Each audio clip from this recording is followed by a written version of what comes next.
Good morning. Welcome to JP's Morning Brief for July 20th, 2026. Hello, everybody. Good morning. Hope everybody had a good weekend.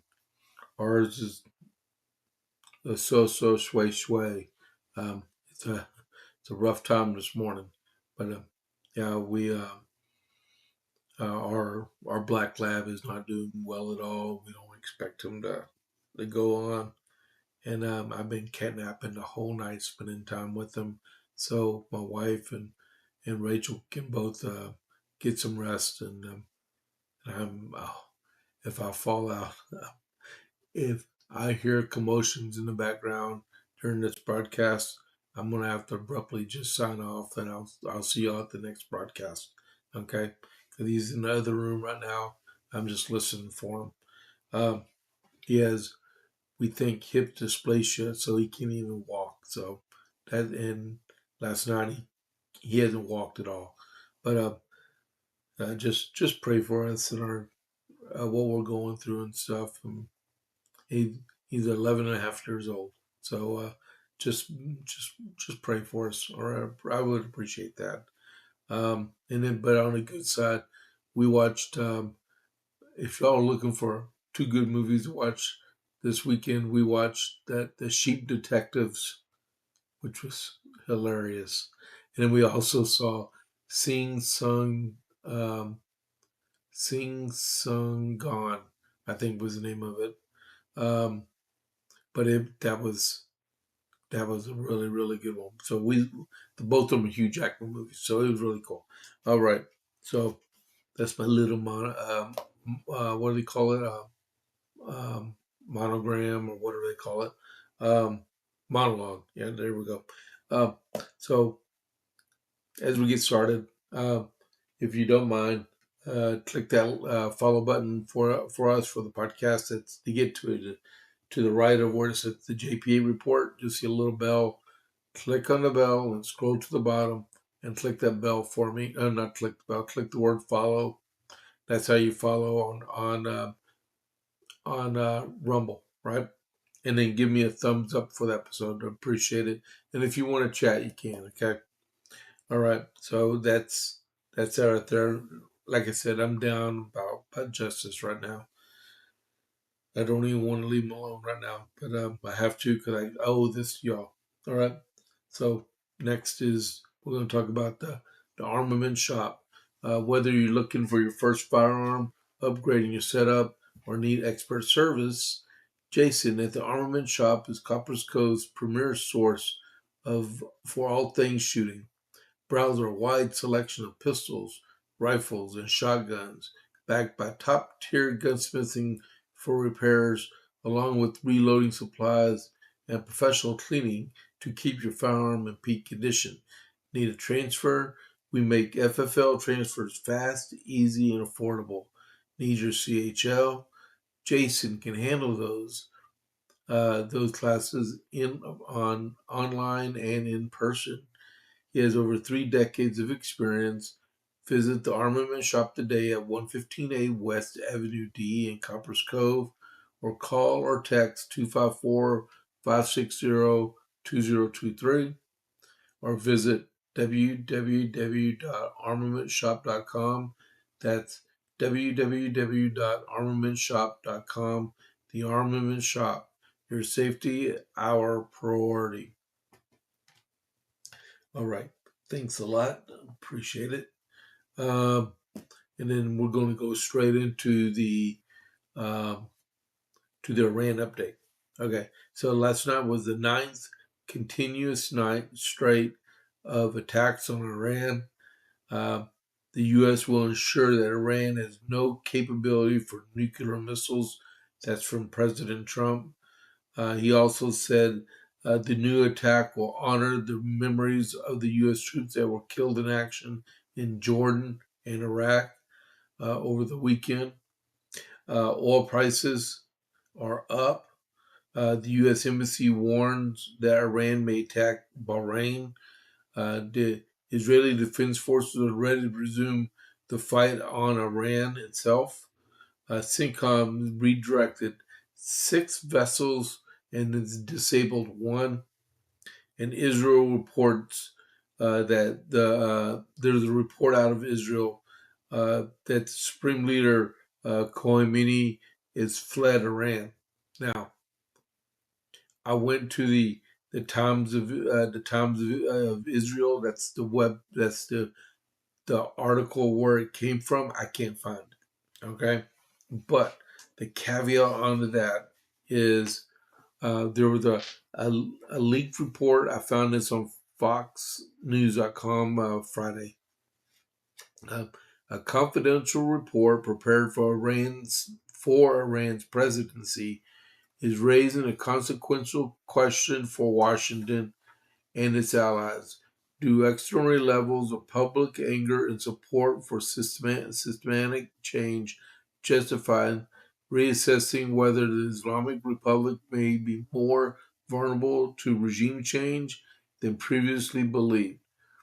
The classified document titled What Iran Wants reportedly found that 9% of respondents reported maintaining the status quo, with 50% calling for fundamental and structural reforms and more than 19% favoring the changing the political system outright. Taken together, nearly three-quarters of those surveyed reported supported the either deep structural reform or replacement for the entire existing system, finding that this could strengthen arguments that Iran's political crisis has moved for dissatisfaction with individual leaders or policies. And it said, now this is coming out of Iran, not from the United States. This is from Iran.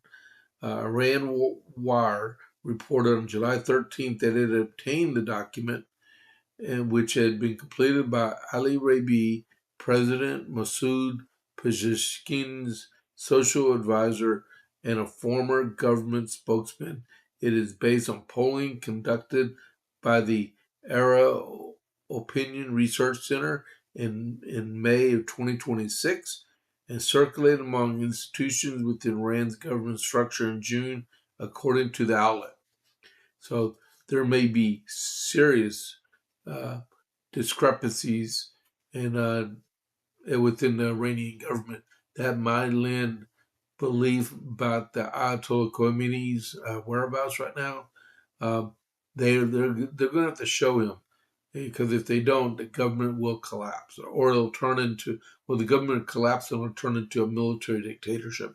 That's what will probably happen until we completely obliterate the military command structure that they got going on there. All right, so they carry on with the rest of that. Is the Dow Jones on Friday closed down 406.55 points to 52,146.42. But I did see a while ago on the news that the futures are up 150 points. So maybe that was just a self-correction on Friday. West Texas Intermediate is at $82.05 a barrel, and Brent crude oil is at $88.14 a barrel. All right, that's your Iran update for right now. All right, so in terms of announcements that I have going on, we have today is what they got, Smoking Hot Conservatives in Killeen, Texas. It'll be at the Leaf Affair Cigar Shop, located at 4110 South Clear Creek Road in Killeen. It starts at 6 p.m. Local conservatives gather there, smoke cigars, and talk a little bit about politics. All right. So the next announcement is Pints and Politics in Gatesville for this coming Thursday on the 23rd of July. It's at 6 p.m. at Rancher's Steakhouse. That's at the corner of Highway 84 and State Highway 36. All right. It starts at 6 p.m. Chip Howell, that's this other organization he does. Our next announcement is Coryell County Republican Women on the 25th of July in Coppers Cove at 1802 Martin Luther King Drive. Uh, that's behind Walmart, okay, the Trinity Worship Center. And Dr. Mark Fulmer is going to speak to them at 11 a.m., right, on geopolitical implications of in the greater context of the red-green axis. And what that uh, is the study of Islamism, okay? So, and then we have on the 27th of July, which is next Monday, we have the West Side Conservative Coalition is going to meet at Papa's Cafe at 6 p.m. in Harker Heights. All right. And then the other next announcement is the very next day on the 28th of July, Coryell County Republican Party, their CEC is going to meet at 6 p.m. at the junction of Route 36 in Gatesville at 6 p.m. And our main topic is going to be the upcoming fish fry, which is going to be on the 26th of September. All right. Uh, so those are my announcements for right now. Finish getting set up here. Like I said, just bear with me. I'm working on like 45 minutes of sleep. All right, but I appreciate it if you give me a like for the day's episode. Okay.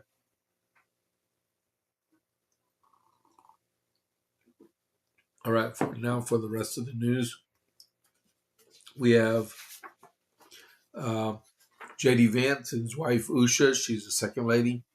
Welcomed the fourth child yesterday. He was born yesterday morning.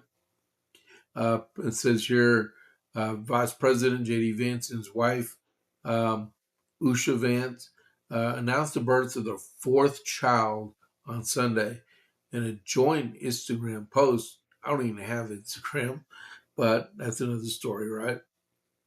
The couple said their baby boy, his name is Alec Neil Vance, was born Sunday morning. We are excited to announce that our baby boy, Alec Neil Vance, was born this morning. The couple wrote, Usha and the baby are happy and healthy, and our kids are overjoyed to meet their little brother. The Vances also thank military doctors and the staff of Walter Reed Medical Center and in the White House Medical Unit for caring for the family. The incredible military doctors and staff members at Walter Reed Medical Center and the White House Medical Unit have been a blessing, they said. We are deeply thankful for all they have done for our family. The couple announced this year that they were expecting a fourth child. They got 3 boys and a girl now. Usha and the baby are doing well, and we're looking forward to welcoming him in late July. That's what they said earlier in the year. It's only the second vice presidential family to have a baby while serving in office, and there's only been one presidential baby born, and it was to Esther Garfield. Okay, just so you know. That's all for that article. Alrighty. Now that bears in mind he's going to have a baby. The thing that he's going to have to come to realization with, he's going to be in the heat of a presidential campaign in the next 2 years, right? Are they going to want to actually do a presidential campaign, or is he going to belay off and let Marco Rubio run for president? That's a good thought right there, right? Because if I was running for office, I had an infant baby with me, with my wife, she would probably threaten to execute me, all right? But that's for them to figure out. But that's just a thought. There might be a way for him to get out running for president. You never know. Man, it's true too, because baby Alec will be uh, turning 2 years old right about the time of the presidential election. All right. That seems like such a long time out. All right. So the next thing, a fact check. We all know about um, the presidential speech on last Thursday evening, in which a lot of liberal stations didn't even carry. ABC, CBS, NBC, and CNN didn't even carry the speech, right? Which should be wrong. But I can tell you, in the dark speech, the one that Biden gave, Fox didn't even cover that one because they called it political. All right. So what's good for the goose is good for the gander. But they should have carried it. Right? They really should have. Right. Uh, a lot of people were calling it a very political speech, and they didn't want to carry it. And there was uh, they prompted the president to do fact checking on his own speech. So what happened? The White House produced fact checks for some of the stuff they were accusing the president of not being forthcoming with. Right. Um, so the claim. First one, the claim the voter data China obtained is already public information anyway. Fact, when China obtained similar data of British voters, the Biden administration responded with sanctions and criminal charges. When Iran hackers obtained just 100,000 voter files, Uh, the Biden administration and Department of Justice brought indictments. Yet, when China acquired 220 million Americans' voter data, the same officials stayed silent and covered it up, an indefensible double standard. The next claim, there is no evidence that we were able to change the outcome of the votes. Fact. Uh, this is a deliberate attempt to change the subject. In his remarks, that President Trump did not make a claim about past elections. He exposed dangerous, ongoing vulnerabilities in America's election system. That's true, because I listened to the entire speech. Uh, that foreign adversaries were both intent and capability to exploit, and revealed that senior intelligence officials deliberately hid this intelligence from the president and the American people. Next claim. The number of non-citizens on voter rolls is insignificant. The fact is, there were over the Homeland Security identified 278,000 non-citizens registered to vote in federal elections across just 4 states that cooperated with the Department of Homeland Security's request, because many Democrat-led states refused to provide their data. The actual number is significantly higher, which is very true. There is no evidence of fraud or irregularities in our elections. Fact. The declassified documents detail how clear evidence of fraud was deliberately buried. In one case, an investigation discovered Democrats aligned canvassers in Michigan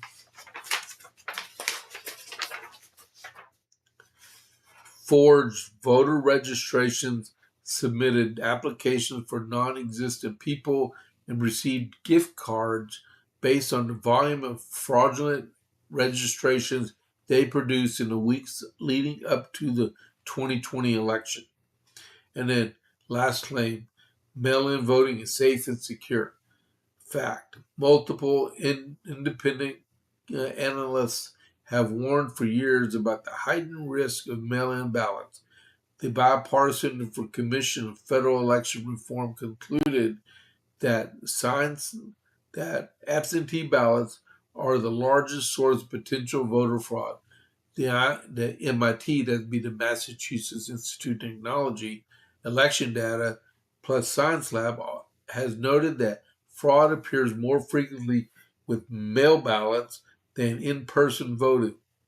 And the Rasmussen poll said that 21% of mail-in voters admitted to at least one form of fraud in the 2020 election.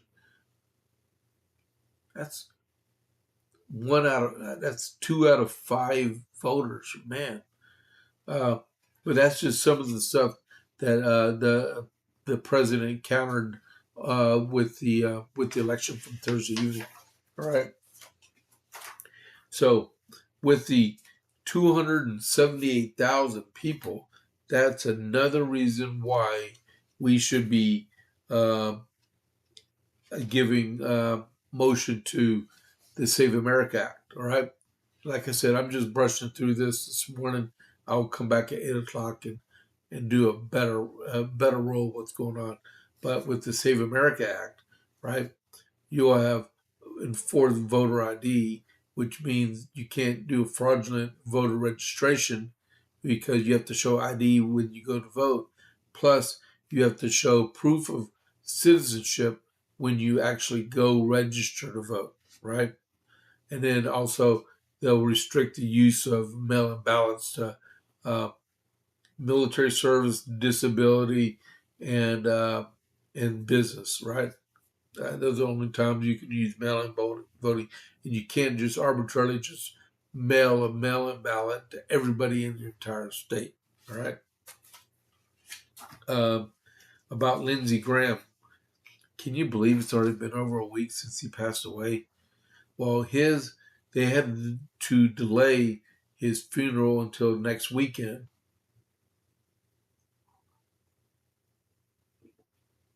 because the amount of people wanted to go to it. All right. So, planning for the funeral services for Senator Lindsey Graham is being complicated by the national and international interest in attending. That and other planning challenges will delay the funeral. Senator Tim Scott said that planners are finding it difficult to accommodate the dignitaries wanting to attend. The process of figuring out when the National Cathedral would be made available to the exact time that global leaders want to come and the other national leaders had made it difficult to plan, right? I thought it was on here. Okay, so it'll be on the 28th of July. I'm going to write this down so I don't forget. In D.C. and on the 29th of July in Columbia, South Carolina. Okay, I just wrote South Carolina. All right, so that's when that'll be next Monday, Tuesday, I believe. Right? Let me see. Does it say on here?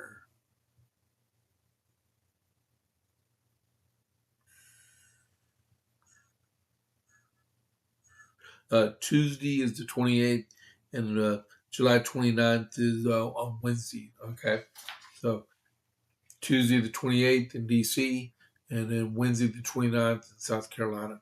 All right. Next, President Trump is urging Darlene Graham to run for the full term of the U.S. Senate, and Ralph Norman. He's already said he is going to file starting tomorrow on the first day of filing. Filing is from the 21st to the 28th, right? So yeah, Ralph Norman is already. He said he's going to file. Haven't heard about anybody else, and the president is actually recommending that Darlene actually run for the full 6-year term of the United States Senate for her brother. All right, and then what is 654? Darlene Graham has privately expressed interest in running for the full U.S. Senate term. 3 people familiar with the deliberations told the Associated Press that Darlene Graham has started having conversations about a potential campaign. She was appointed to fulfill the remainder of her brother's term on Monday in South Carolina by Governor McMaster. The filing period is from the 21st to the 28th, and the primary is for the 11th of August. It says here several other noteworthy politicians, including Congressman Russell Fry, Nancy Mace, Ralph Norman, who already said he's going to run, and Lieutenant Governor Pamela Evette have been eyeing a run. Meanwhile, okay, I already talked about that. All right. So a lot of decisions have to be made, and this would be your very, very first presidential, political campaign ever to run.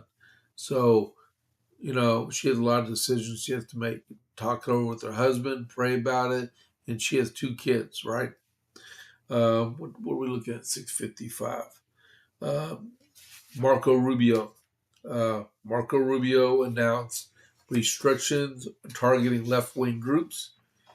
Secretary of State Marco Rubio on Thursday, which is last week, announced the imposition of visa restrictions in a bid to target violent far left terrorist groups.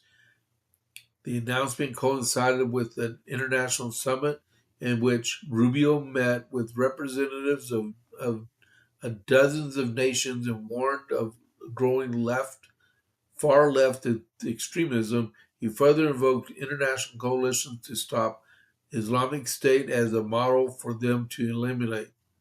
Today, in support of the National Security Presidential Memorandum number 7 and ongoing U.S. government efforts to disrupt networks fomenting political violence before they escalate into criminal action, the Department of State has announced a new visa restriction policy that targets members of far-left terrorists and other aligned groups that have supported or decided acts of terrorism, supported violent criminal activity, and participated in economic sabotage, financed, recruited, or provided logistical support for violent or criminal actions, and committed far-left terrorist and aligned groups. And that's all for that one. They didn't mention any groups for that, right? What do we got? 6:57. We're doing pretty good here. All right. Don't forget to click the like button and give me a follow, please. Okay, I appreciate that. Probably the last thing we get to cover before I have to follow. One really quick. The president fired the U.S. attorney in Seattle right after he was appointed. The reason was that the U.S. attorney was not appointed by the president because I guess threatened blue card saying that they'd like to do in the Senate, which is unconstitutional though. And so this judge panel over at the Ninth Circuit Court of Appeals, I think it is.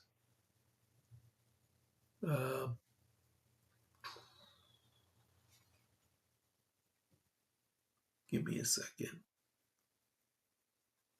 Give me a second.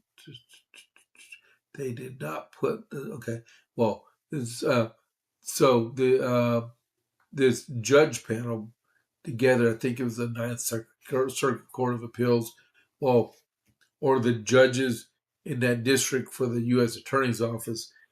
They get together after the interim time frame appeals falls, right? And then they appoint their own U.S. attorney to take the place of the interim, right? Well, they do this on purpose because they don't want the president appointing conservative U.S. attorneys to those areas, right?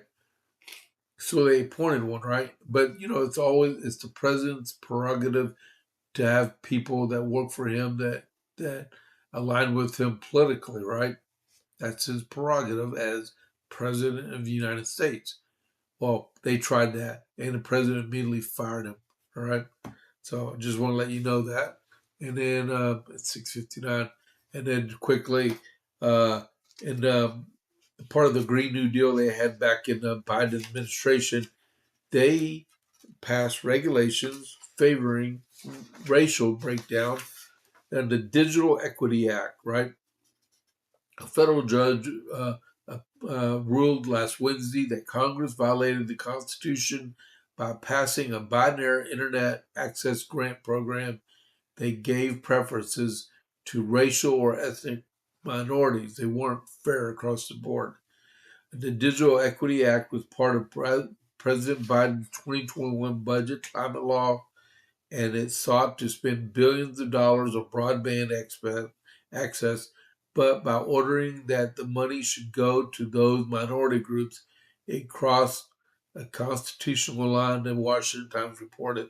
The ruling by Judge John Bates, a George W. Bush nominee to the court, who said that the 2023 ruling by the Supreme Court striking down race-based preferences in college admissions was the basis for his decision, and the same logic applies to government grant programs. Absolutely correct. All right. All right. So 701, like I said, I'm not doing no raise today. Okay, just bear with me. All right. So that is JP's morning brief for the day, and join me in an hour. If something happens and I can't go on air, I'll put it on X or I'll be blank air. All right. But thank y'all very much for tuning in this morning. I will. Oh, your package is delayed. Okay, whatever. All right. So I will see you on an hour with the JPA report. Thank y'all very much for tuning in. I'll catch you on the flip side. I'm out.